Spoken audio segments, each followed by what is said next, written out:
بسم الله الرحمن الرحيم الحمد لله والصلاة والسلام على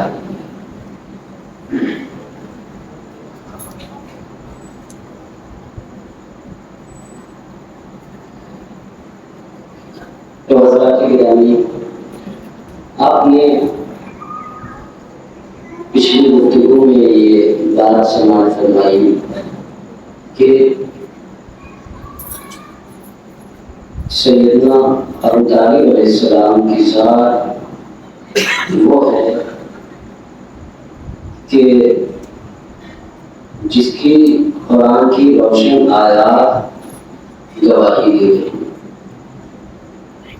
تو اس سارے نظم و رفع کو آپ میں ایک انداز میں بیان کیا گیا، پھر آگے سے ایک بار سے مزید باتیں آئیں گی اور انشاءاللہ ہم اس پوری نشست میں جب بھی ایمان یہ حفظ ابو طالب کے تعلق سے بات ہوگی تو ان تمام آیات کا اور حدیث کریمہ بڑی مختصر ہے، چند آیات ہیں اور چند حدیثیں ان کا کامل طریقے سے جائزہ ہے.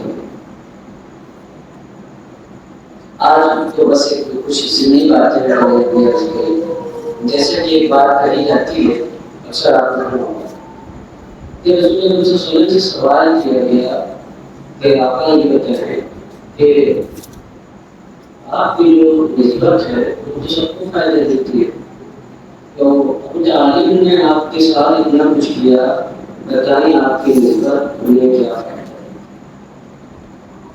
حضرت کریم نے اس کے ارشاد فرمایا کہ اللہ تعالیٰ ابو طالب کو جہنم کے سب سے نچلے درجے میں رکھے گا اور طبقہ ایسا ہوگا کہ جہنم کی آگ ان کے پاؤں کی ٹکنوں پر رہے گی اور اس کے گرمی سے ان کا دماغ کھولے گا اور آگ جو ہے ٹکنوں سے اٹھ گئی. یہ ساری باتیں آگے آئیں گی، تفصیلیں آئیں گی، ایک ایک حدیث پاک یہ بڑے چند آپ درمان لگ جائے کئی سال لگ جائے، لیکن پورا پروگرام لیکن جب یہ نمانا ہے تو بڑی تفصیل سے باتیں آئیں گی.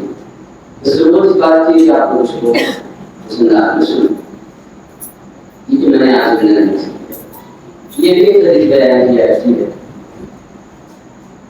بہت کچھ اس پر بھی کہنے کے لیے ہے، لیکن ابھی صرف ایک بات جو عام اب اور عام سمجھ میں بھی آ جائے وہ یہ کہ پوچھو ابو طالب کے جسم کو کیوں نہیں یاد دلائے، صرف قلبوں کو کیوں دلائے.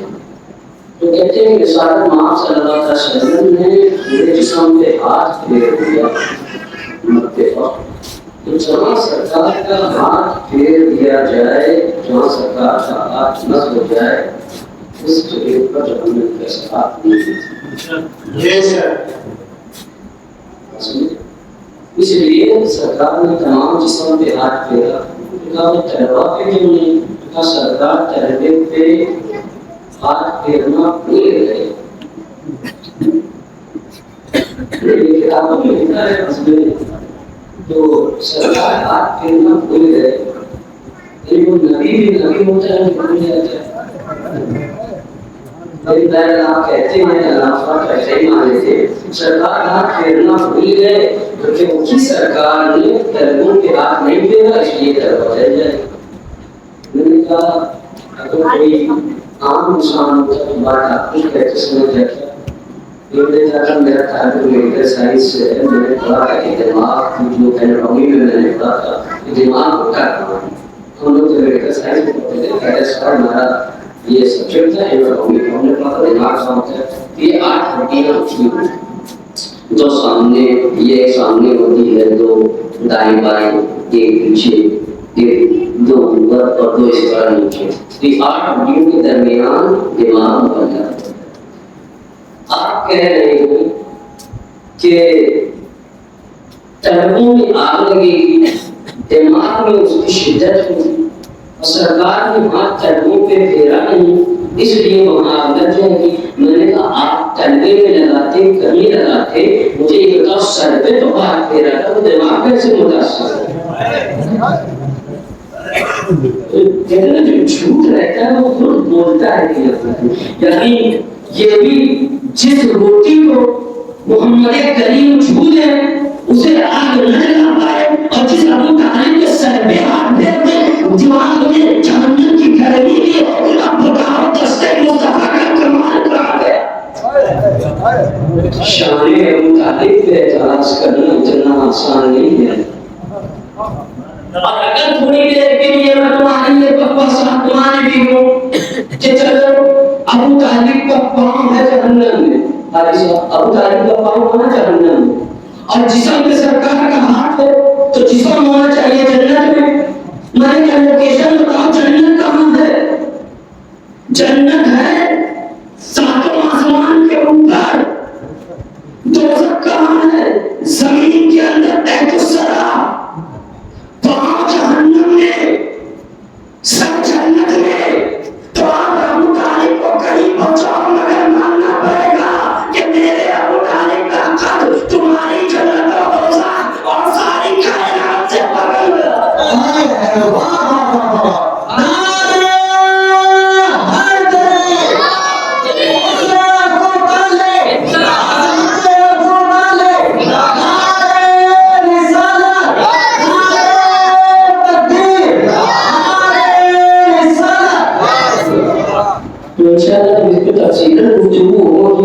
ساری باتیں آئیں گی تو میں اپنے آج کی اپنی سے دوسرے ٹاپک کی طرف آتا ہوں.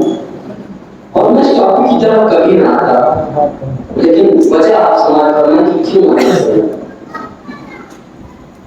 آج بڑے لوگوں کو ایک کھجلی ہے کہ وہ خود کو دفاع صحابہ کے نام پر اپنا عمومی عقیدہ لوگوں کے دماغ میں.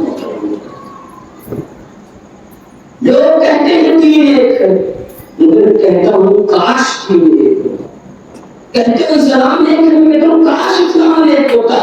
میں ایک نہیں ہے، تم نے دو کر دیا ہے. ایک اسلام جو محمد کا اسلام ہے، محمدی اسلام، اور ایک جو محمد کا اسلام ہے، محمدی اسلام ہے. تو یاد رکھو اس تفرقے کا باعث تم خود ہو. نبی نے ہمیں ایک اسلام دیا ہے. تو آج کچھ لوگوں کو بڑی کھجلی ہے اس بات کی، تو میں نے کہا کوئی اینٹی الرجی بھی ریلیز کری جائے تاکہ اس کھجلی سے ذرا سی راحت میسر آئے. رسول حسن پہ میں کبھی بات نہ کرتا. ابھی گزشتہ دنوں 28 سفر کو امام پاک علیہ امام حسن علیہ السلام کی شہادت کی تاریخ ہوئی تھی، تو میں نے چاہا کہ اس رہے حسن کے بارے میں بتایا. آج بھی لوگوں کو بڑی میٹھی میٹھی باتیں کرنے کی عادت ہے، بڑی میٹھی میٹھی بات کرتے ہیں، اور جب میٹھی میٹھی بات کرتے ہیں شہد بولنا شروع کرتے ہیں تو بولتے بولتے اتنا شہد بول جاتے ہیں کہ کہتے ہیں کہ حسن کا رتبہ سوچو کتنا بلند والا ہے. اب حسن جس سے مرید ہو جائے، جس کے ہاتھ میں بیعت کر لے، سوچو وہ کتنا بلند ہے. یعنی جس کے ہاتھ میں حسن بیعت کر لے، سوچو جو حسن کا بھی پیر ہو. تو کہتے ہیں ہاتھوں میں ان کے ہاتھ نہ دیتے کبھی حسن، اگر ایک بھی دیکھ لیتے غلط کاری فلاں فلاں. تو اب میں چاہتا یہ ہوں کہ اب میں تم کو بتاؤں کہ صلح کا مقصد کیا ہے. مگر اور یہ گفتگو کرنا بھی کوئی آسان بات نہیں ہے حقائق، کیونکہ میں نے میٹھا میٹھا بولنے کی ذمہ داری نہیں لیا ہے، لیکن سچا سچا بولنا میرا فرض ہے. کیونکہ سچ تو میٹھا ہو نہیں سکتا، سچ تو کڑوا نہیں ہوتا ہے. لیکن اگرچہ کڑوا ہے اور اگرچہ کسی کو برا لگے، مگر قرآن کہتا ہے اے نبی تم حق پہنچا دو، اگرچہ کسی کو وہ بے کراہیت ہی ہو. تو لہٰذا مجھے اللہ کو جواب دینا ہے، مجھے منت پروردگار کو منہ دکھانا ہے، کسی دنیاوی صرف جی کو خوش نہیں. تو مقصد کیا ہے؟ اس کو جاننے کے لیے ایک بات جاننا ضروری ہے، اور وہ یہ کیا؟ وہ یہ کہ سب سے پہلی چیز صلح پہ جانے سے پہلے ایک بات آپ نے کیا، اس کو آج اس طرح ہمیں کی ضرورت نہیں تھی، مگر ضرورت وقت کا تقاضا ہے. کیا یہ فیس بک اور یہ یوٹیوب اتنا آسان ہو گیا، جس کو دیکھو وہی سن رہا ہے، تو انسان کسی کی بات کو سن کر کے کچھ بھی تعصب لے سکتا ہے. تو اس لیے ضروری ہے کہ جو ہم بات ہے وہ بھی ہم باتیں کریں. دیکھیں ایک لفظ ہوتا ہے طلبا اور ایک صحابی ہے، ڈیفینیشن جاننا ہوگا، اور ایک ہے مؤلفۃ القلوب، یہ ٹرمینالوجی سمجھنا ہوگی۔ آج بہت لوگ بہت ساری باتیں کرتے ہیں، لیکن طلبا جس کو کہتے ہیں یہ طریق کی جمع ہے، اور طلاق دیتے ہیں، طلاق اسی سے نکلا ہے، طلاق اسی سے نکلا ہے۔ طلبا کا مطلب ہوتا ہے جس کو آزاد کر دیا گیا، طلبا کا مطلب کیا ہوتا ہے؟ جس کو آزاد کر دیا گیا، یعنی جس کو رحمت اللہ صلی اللہ علیہ وسلم فتح مکہ کے وقت جب مکہ پہ کافی صبح پہنچے اور تمام مکہ آپ کا محفوظہ ہو گیا، تو آپ چاہتے تھے جس کو چاہتے اس کو قتل کر دیتے، اس کو غارت کر دیتے، مگر اس وقت آپ علیہ السلام نے صحابہ نے کہا ھذا یوم المرحمہ، آج بدلہ لینے کا دن ہے، آپ نے فرمایا لا ھذا یوم المرحمہ، یہ آج رحمت کا دن ہے۔ یعنی مکمل تمسا کو اختیار ہونے کے بعد میرا نبی جب مجھے کر فرماتا ہے، اور اسی لیے رب تعالیٰ نے فرماتا ہے کہ رسول رحیم ہے میرا نبی، تو میرا نبی اس حالت میں رحم فرما رہا ہے، اور بعض لوگوں کو فرمایا انتم الطلقاء، جاؤ تمہیں آزاد کر دیا، تم آزاد ہو طلقاء، وہ طلقاء کہنا ہے جس کو نبی نے قتل نہیں کیا اور معاف کر دیا، وہ کیا کہتا ہے؟ طلقاء۔ اور مؤلفۃ القلوب کیا ہے؟ جس کو رسول نے دیکھا کہ ہو سکتا ہے یہ اسلام کو خطرہ پہنچائے، تو اس کے خطرہ سے بچنے کے لیے اس کو کوئی انعام و اکرام بھی دے دیا گیا تاکہ انعام پا کر خوش رہے۔ اس انعام جس کو دنیاوی انعام دیا، جن کی کا مقصد کوئی آخرت نہیں کہ صرف دنیا داری تھی، ان کو کہتے ہیں مؤلفۃ القلوب۔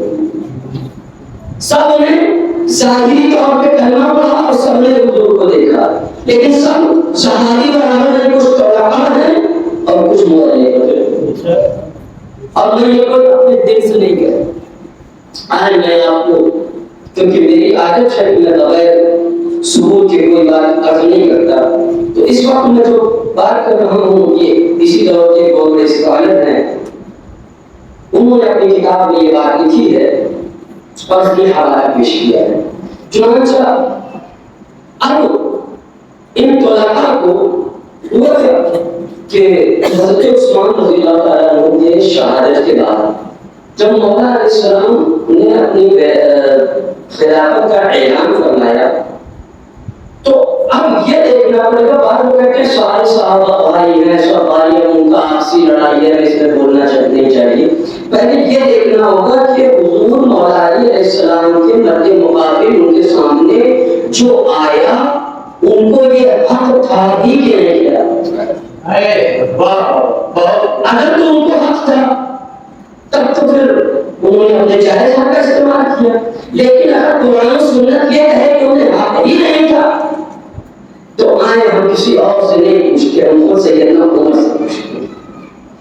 حضرت عمر سے پوچھا گیا، اور یہ بات طبقات الکبریٰ میں آئی جو کہ ابن سعد کی کتاب ہے، اور بھی بہت ساری کتابوں میں ہے، تاریخ دمشق میں بھی ہے، لیکن میں صرف اس کا آپ کو متن سنا رہا ہوں۔ وہ کیا فرماتے ہیں؟ وہ فرماتے ہیں کہ یہ امر، جملہ یاد رکھیں، یہ امر کیا؟ خلافت۔ وہ فرماتے ہیں یہ امر اہل بدر میں سب سے پہلے بدری صحابیوں کو آتا کہ وہ خلیفہ بنے، جو حضور کے ساتھ 40 بدری صحابی تھے، سب سے پہلے ان کا آتا ہے کہ وہ خلیفہ بنے۔ پھر فرماتے ہیں کہ جب تک ان میں رہے گا اس کے میں باقی رہے گا، پھر اس کے بعد اہل احد میں رہے گا، بدر کے بعد احد والے۔ پھر فرماتے ہیں جب تک ان میں رہے گا پھر درجہ بدرجہ نیچے آئے گا، اور نیچے آتا رہے گا، کہاں تک آئے گا؟ فرمایا اس میں طلقاء اور طلقاء کی اولاد اور فتح مکہ کے وقت ایمان لانے والوں کا کوئی حصہ نہیں۔ عمر فرما دے رہے ہیں، وہ عمر کہ جو کچھ بولے تو اس کی تعریف میں اللہ کی وحی آ جائے۔ عمر کو جو مانتے ہو عمر کی بھی مانو، وہ عمر جس نے تم کو تراویح دیا ہے نا، رمضان میں جھوم کے پڑھتے ہو، اس کی بات مانو۔ وہ کہتا ہے طلقاء کو خلافت کا حق نہیں ہے، کے کاموں میں. اور صرف حضرت عمر کی بات نہیں، اور آگے سنو، ہماری اور تمہاری ماں اماں عائشہ صدیقہ وہ کیا کرو. اقوال تو اتنے ہیں، انشاءاللہ اگلا عنوان آئے گا تو پھر مزید ہوتا رہے گا، لیکن میں آپ کو اچھا سناتا ہوں. امی عائشہ صدیقہ فرماتی ہیں کہ حضرت اسود بن یزید کہتے ہیں، عمر بھی کرتے ہیں، کہ انہوں نے سیدہ عائشہ صدیقہ سے پوچھا آپ کو تعجب نہیں ہوتا؟ بھائی ذرا سا الروح کو جو ہے مضبوط کر کے یہ جملہ سنیے گا، کیونکہ یہ جو اماں عائشہ تھی یہ بھی بھائی ایسی بات کہی جاتی تھی نا کہ لوگوں کی حیرت اپنے حیرت میں رہتی تھی. تو بھائی اس طرح سے سنیے گا مضبوط ہو کر کے. ان سے کہہ گئے کہ آپ کو تعجب نہیں ہوتا کہ خلافت کے معاملے میں حضور کے صحابہ کے ساتھ ایسا شخص تنازع کر رہا ہے جو طلباء میں سے ہے. ایسا شخص تنازع کر رہا ہے جو طلباء میں سے ہے. تو ان کا جواب انہوں نے فرمایا تم اس معاملے میں حیرت زدہ نہ ہو، یہ خدا کا ملک ہے، وہ نیک و فاجر ہر ایک کو دے دیتا ہے. ارے فرعون کو بھی مصر پر 400 سال حکومت اب یہ نہ بتاؤ کہ اپنے سے افضل ہوگا. اماں عائشہ کہتی ہیں فرعون کو بھی حاکم بنایا جا سکتا ہے. کیا جس کو ماننے کا دم کرتے ہو اس کی بات بھی مانا کرو. تو اور بہت سارے اقوال میں نے آپ کو بتایا خلافہ کیا ہے جو فتح مکہ کے وقت ایمان لائے. اللہ کے قدر حدود میں یہ کچھ دیر کر کے سازشوں سے روکا گیا. اور میں آپ کو بتاتا ہوں کہ امام حسن پاک نے آج بڑا لوگ صلح کا ڈرامہ کرتے ہیں. صلح کیا تو صلح کے لیے کچھ بولنے کا نہیں. آؤ میں آپ کو بتاتا ہوں یقیناً امام پاک نے صلح کیا ہے، مگر خود صلح کی وجہ امام سے پوچھو، کسی اور سے نہ پوچھو، خود امام سے پوچھو. اے امام آپ نے صلح کیا، اپنے سے بہتر جاننا ہے، اپنے سے اچھا جاننا ہے. سنو جس وقت امام صلح کر کے جانے لگے میرے پاس حوالہ موجود ہے، کسی کو بھی اختیار ہے وہ آ کر کے دیکھ سکتا ہے. تو جس وقت صلح کر کے جانے لگے تو اس وقت معاویہ بن ابو سفیان ان کے پیچھے آئے اور آ کر کے کہنے لگے کہ چلیں خارجیوں سے جنگ کریں. امام پاک فرماتے جملہ سنو ان کا امام پاک کا، وہ کہتے ہیں مجھے تم سے جنگ کرنا خارجیوں سے جنگ کرنے سے زیادہ عزیز ہے. جس کو کہتے ہیں صلح کیا وہ صلح نہیں کرنا چاہتا تھا، وہ خود کہتا تھا مجھے جنگ خارجیوں سے زیادہ تم سے جنگ کرنا پسند ہے، مگر صرف مسلمانوں کا خون نہ بہے. میں صلح کروں. کبھی پوچھو علامہ صاحبان جو کہتے ہیں صلح کی بات، ان سے پوچھو صلح کی شرائط کیا ہے. تمام کتابوں میں میں آپ کو چند ایک شرائط سناتا ہوں، وقت کم ہے. پہلی شرط یہ تھی امام پاک نے فرمایا کہ ہم تم سے صلح کرتے ہیں. اچھا وہ بڑا سوال کرتے ہیں جو صلح کر لے، سوچو جس سے صلح کر لے، جس سے صلح کر لے، جس کے ہاتھوں پہ ہاتھ دے دے. میں کہتا ہوں یہی صلح دکھتی ہے. آج صلح اور دکھاؤں یہ نواسے کی صلح ہے. آپ ایک نانا کی صلح دکھاؤں سامنے حدیبیہ ہے، سامنے کفار مشرکین ہے. میرے نبی نے ان سے صلح کر کے بتا دیا بیکار میں کافر اور مشرکین سے صلح کرنے کے لیے تیار ہوں. صلح پڑھے تم نہیں کرتے. اور صلح کی بات کرتے ہو، آؤ دیکھو میرے نبی نے کیا فرمایا. میرے نبی نے اپنے نواسے کو سید کہا. میرے ذہن میں سوال آیا کہ یہ سید اور بھی تو لوگ ہیں، اور لوگوں کو کیوں سید نہیں کہا، اور امام حسین کو کیوں نہیں کہا. اس زمانے میں سید جنت کا غلط بات ہے، دنیا میں کیوں نہیں کہا؟ کہا اس لیے کہ اللہ کا قانون جتنی بڑی سیکریفائس اتنا اچھا پھل، جتنی بڑی قربانی اتنا بہتر پھل. کہا ہے حسن تو دنیا میں اپنا حق چھوڑ رہا ہے، اپنا حق چھوڑ رہا ہے، تو اس لیے ہم دنیا میں بھی ان کو سید بنائیں گے، آخرت میں.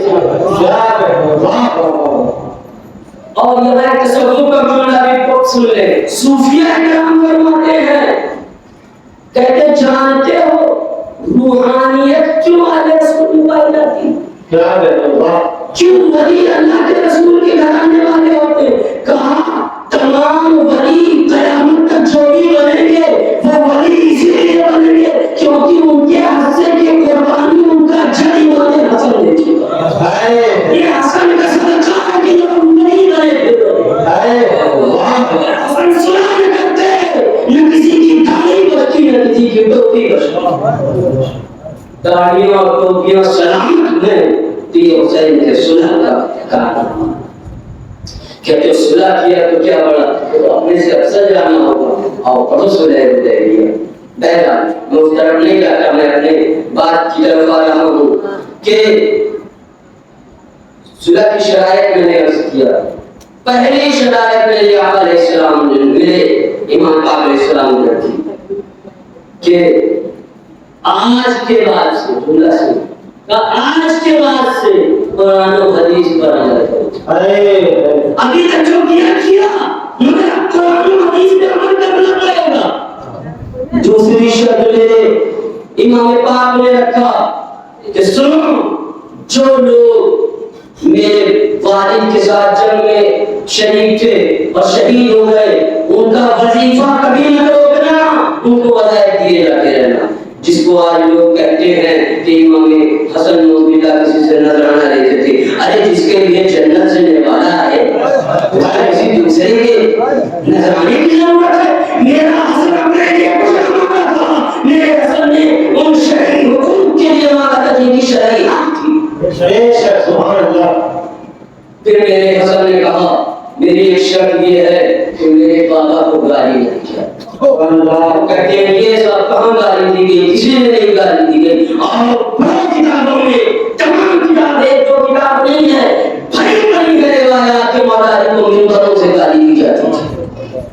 خود نبی پاک نے شاید من فباہی فقط سبتنی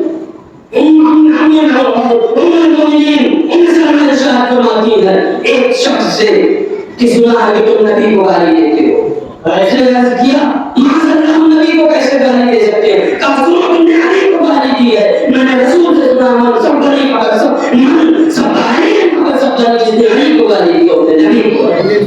بے شک دین کا مذاق نہ بناؤ، اپنے مسئلے دنیا کے لیے امام حسن کے مقصد کو فوت نہ کرو، اللہ سے ڈر جاؤ۔ یہ کہاں کا انصاف ہے کہ تمہیں سب سے ہمدردی ہے؟ جنت لینے کی باری آئے گی، حوض کوثر سے سیراب ہونے کی باری آئے گی تو محمد مطلب کیا ہے؟ عمل کے ناخون دو، اللہ سے ڈرو، خوف کھاؤ خدا کا۔ یقین جانے میرے عزیز، اس شخص کو کہا گیا کہ ہم یہ شرط نہیں مانتے۔ حسن کہتے ہیں صلح کیا اس حسن کا جملہ سنو کتنی بے وسیع کا جملہ تھا۔ امام حسن نے فرمایا کہ اچھا میرے باپ کو گالی دینے سے بات نہیں کرتے تو کم سے کم اتنا سن لو کہ جب ہم موجود رہا کریں تو گالی نہ دیا کرو۔ ہمارے پیٹ پیچھے کتنے کی گالی دے رہے میرے سامنے میرے بابا کو گالی دو۔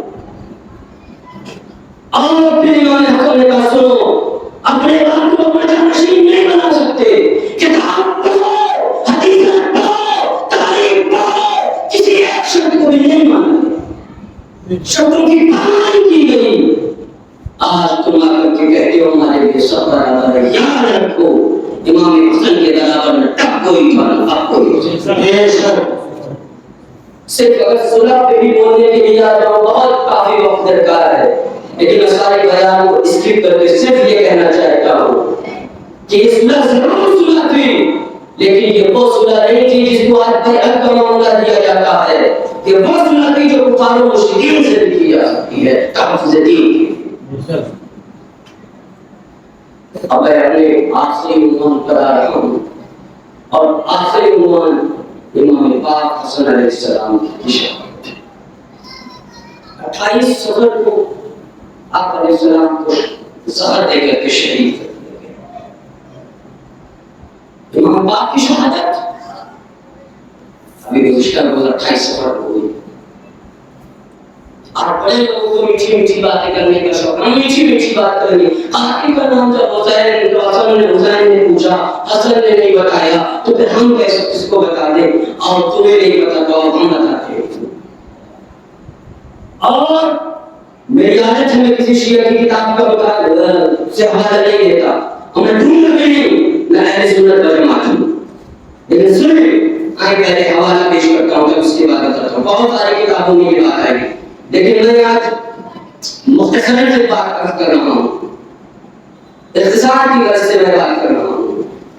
اردو کی کتاب، عربی کی کتاب دونوں بتاؤں گا آج، اور اگر عربی آپ کو نہیں جانتے اردو تو جانتے ہیں، اردو کی کتابوں میں پڑھ رہے ہیں۔ سیر الاولیاء جو سید محمد مبارک فرمانی، یہ نظام الدین اولیاء رحمۃ اللہ علیہ کے خلیفہ، ان کی لکھی ہوئی کتاب فارسی میں تھی، اس کا ترجمہ کیا گیا، اس میں فرماتے ہیں۔ پھر اسی طرح شواہد المعارف میں بھی یہ بات ہے۔ پھر اسی طرح اردو کی کتاب امام حسن اور خلافت راشدہ مفتی غلام حسن جماعتی نقشبندی رحمۃ اللہ تعالی علیہ، ان کی کتاب ہے۔ پھر اسی طرح عربی کی کتاب طارق بن سعد میں بھی ہے، تذکرۃ الاولیاء، تذکرۃ الخواص سبت الجوزی میں بھی ہے، اور اسی طرح شواہد النبوت میں بھی ہے عبد الرحمن جامی کی کتاب، اسی طرح تاریخ المسعودی میں بھی ہے، اور اسی طرح اردو کی کتاب امام پاک اور یزید قریب علامہ محمد شفیع وقاحلی کی کتاب، اور بھی درجنوں کتاب میں ہے، 50 کتاب میں ہے، لیکن میں نے پھر چند کا نام لکھا وقت کی قلت کی وجہ سے۔ وہ فرماتے کس نے دیا؟ کہا سنو، امام حسن کو زہر ایک بار نہیں کئی بار دیا، کئی بار دیا گیا۔ تمام کتابوں میں الگ الگ روایت آئی، میں سب کا مجموعہ خلاصہ پیش کروں۔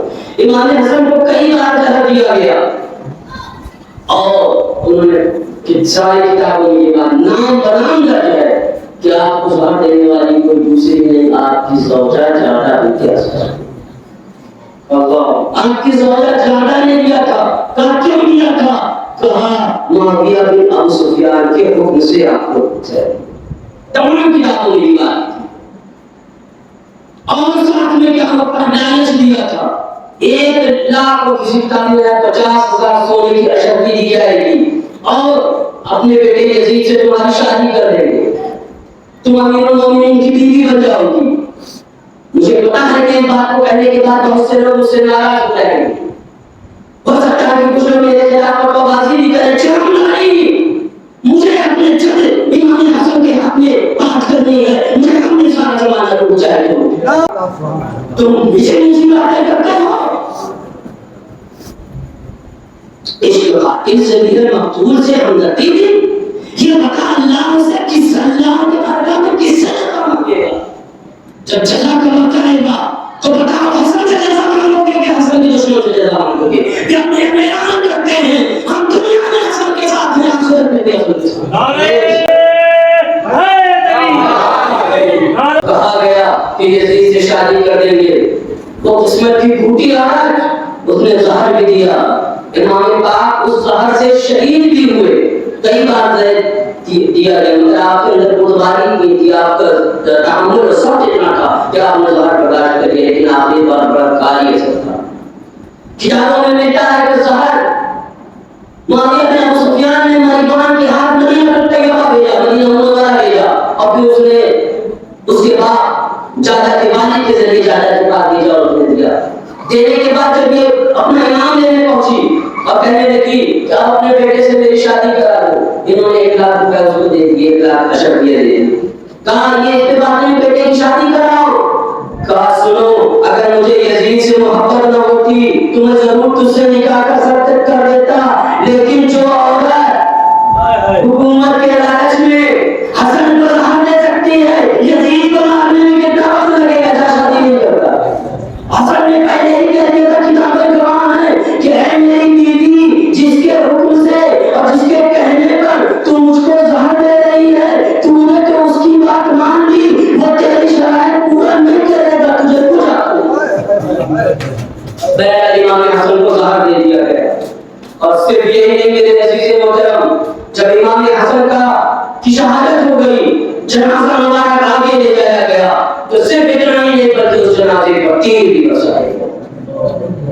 وہ رسول کا جنازہ جس کے لیے رسول فرمانے کہ یہ جنت کا سردار ہے، اس کے جنازے پہ تیر برسایا گیا، اور بہت کتابوں میں تیر نوان بھی برسائے، اور یہ کس کی حکومت کا تھا؟ یقین نہیں معاویہ بن ابی سفیان کی حکومت کا۔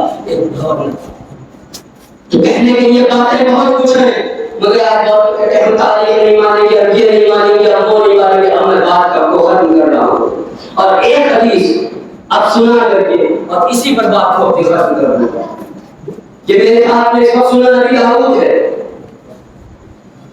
جو کہ آپ کی سیاست کی کتاب ہے.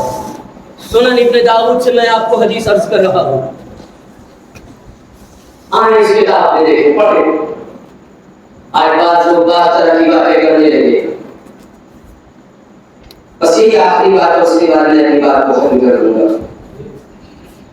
جس وقت امام پاک کو زہر دے دیا گیا، امام حسن علیہ السلام کو، اس زہر کے بعد آپ کا وصال ہو گیا، آپ کی شہادت ہو گئی. اب اس جو میرے سامنے یہ جو کتاب ہے سنن نبی داؤد مترجم ہے، اردو میں اس کا ترجمہ ہے، کوئی بھی آرام سے پڑھ سکتا ہے. اس کی اس وقت میرے ہاتھ میں جلد نمبر 3 اور صفحہ نمبر 217 ہے. اس میں ایک صحابی رسول کا واقعہ درج ہے اور حدیث نمبر 729 ہے اس ایڈیشن کے اعتبار سے 730 ہے. ایک صحابی رسول حضرت مقدام بن معدی وہ معاویہ بن ابی سفیان کے دربار میں پہنچے. کہاں پہنچے؟ معاویہ بن ابی سفیان کے دربار میں. انہوں نے خبر کیا، خبر نہیں کہ امام حسن پاک کو زہر دے دیا گیا اور ان کا وصال ہو گیا. معاویہ بن کر مقدام بن یہ حضرت مقدام بن معدی کر انہوں نے پڑھا انا للہ و انا الیہ راجعون. حدیث پاک کے الفاظ پیش کرو گے اپنے الفاظ میں.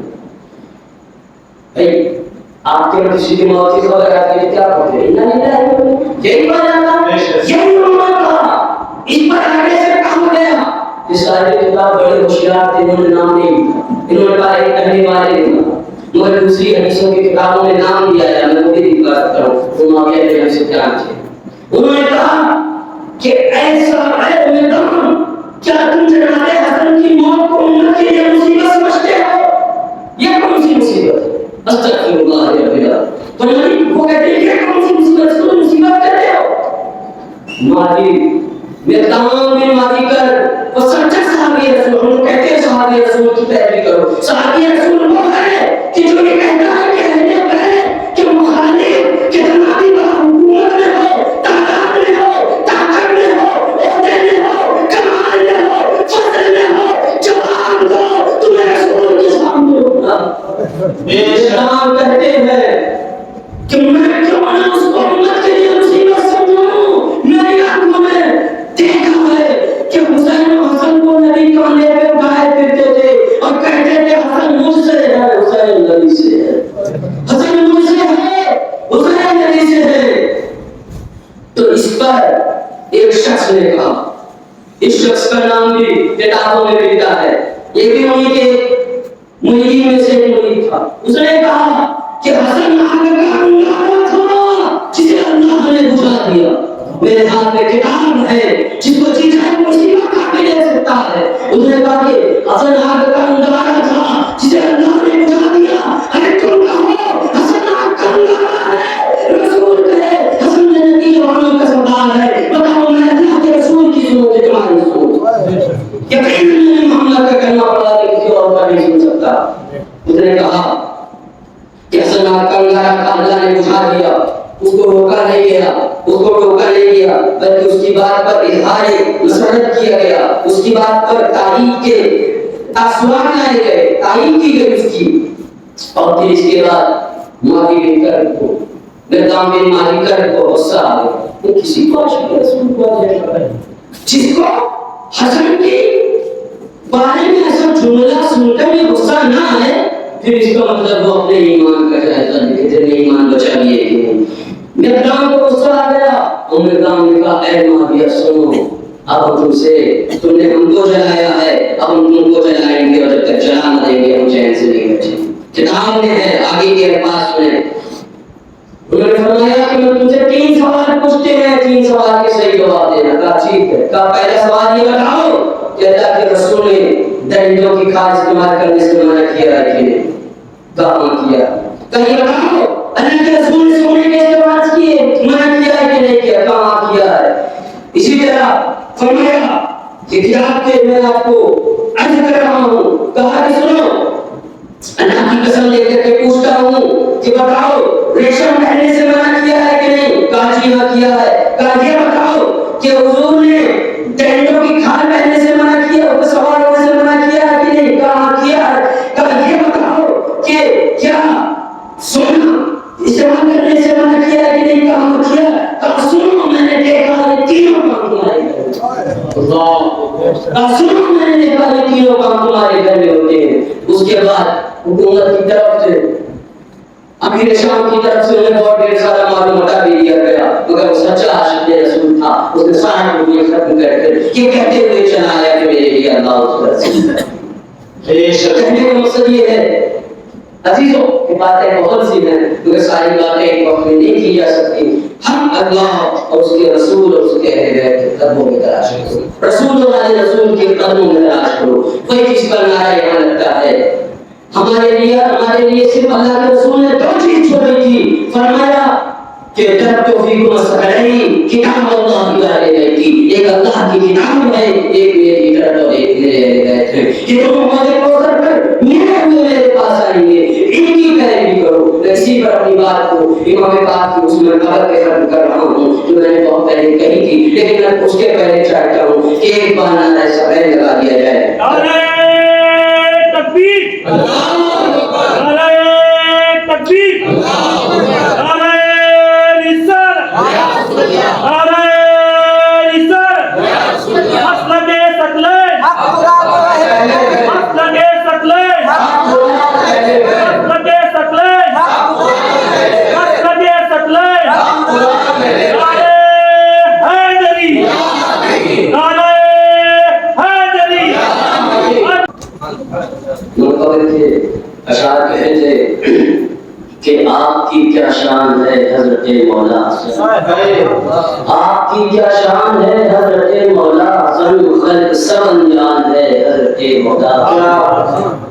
اور بردباری علم و تقوی زہد و علم و سادگی، بردباری علم و تقوی زہد و علم و سادگی، تیری کیا کیا شان ہے حضرت مولا حسن، تیری کیا کیا شان ہے۔ اور زہر پا کر بھی نہ منہ سے دشمنوں کا نام، زہر پا کر بھی نہ منہ سے دشمنوں کا نام لے، ایسا ایک انسان ہے حضرت مولا حسن، ایسا ایک انسان ہے حضرت مولا حسن۔ اور سید الشباب اہل الجنتی کا تاج، سید الشباب اہل الجنتی کا تاج بھی تیرے سر کی شان ہے حضرت مولا حسن، تیرے سر کی شان ہے حضرت مولا حسن۔ اور تھی جناب معاویہ سے مصالحت میں مصلحت، تھی جناب معاویہ سے مصالحت میں مصلحت، جن پر تیرا احسان ہے حضرت مولا حسن زندہ باد، عظمت مولا حسن زندہ باد، عظمت مولا حسن زندہ باد، جن پر تیرا احسان ہے حضرت مولا حسن۔ سید الشباب اہل جنتی کا تاج بھی اور موقع تھا کہ کیوں ڈرے تابش مصائب سے رگوں میں اس کے، کیوں ڈرے تابش مصائب سے رگوں میں اس کے بھی، خون کا تیرے دوران ہے حضرت مولا حسن، آپ کی کیا شان ہے حضرت مولا حسن۔